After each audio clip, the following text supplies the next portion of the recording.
আসসালামু আলাইকুম। খুবই সহজভাবে প্যানকেক তৈরির রেসিপি শেয়ার করেছি। আশা করি রেসিপিটা অনেক ভালো লাগবে এবং উপকারে আসবে। প্যানকেক তৈরি করার জন্য এখানে আমি নিয়েছি একটা ডিম। একটা ডিমের জন্য দিয়ে দিচ্ছি হাফ কাপ চিনি। এখন ডিম আর চিনিটা খুব ভালোভাবে একটু মিশিয়ে নেব।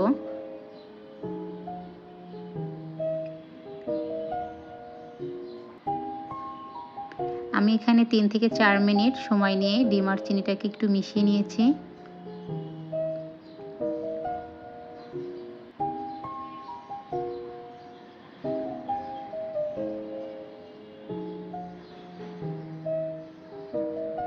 ডিম আর চিনিটা আমার মিশানো হয়ে গেছে। এই পর্যায়ে দিয়ে দিচ্ছি শুকনো উপকরণ।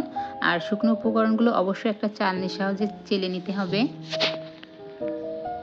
এখানে আমি একটা ডিমের জন্য 1 কাপ ময়দা ব্যবহার করেছি।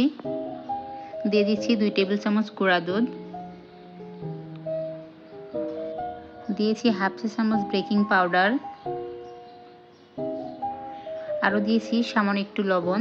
সবগুলো উপকরণ এখন একসাথে ভালোভাবে একটু চেলে নেব। প্যানকেক তৈরিতে অবশ্যই শুকনো উপকরণটা চেলে নিতে হবে। দিয়ে দিচ্ছি হাফ চা চামচ ভ্যানিলা এসেন্স।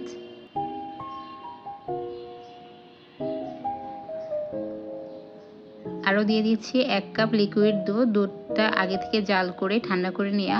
দিয়ে দিচ্ছি 1 টেবিল চামচ সয়াবিন তেল।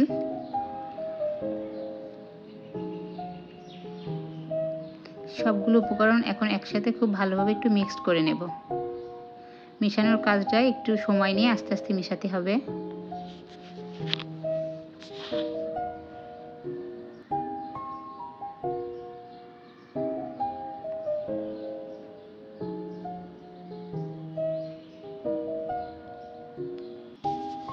খুবই সহজভাবে প্যানকেক তৈরির রেসিপি শেয়ার করেছি।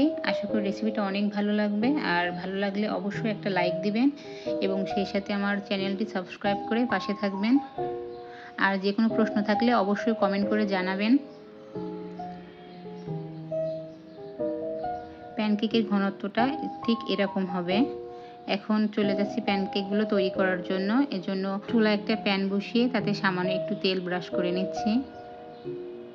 প্যানকেকগুলো তৈরি করার সময় খেয়াল রাখতে হবে চুলার আঁচটা যেন খুবই কম থাকে এবং প্যানটা যেন অতিরিক্ত গরম না হয়ে যায়।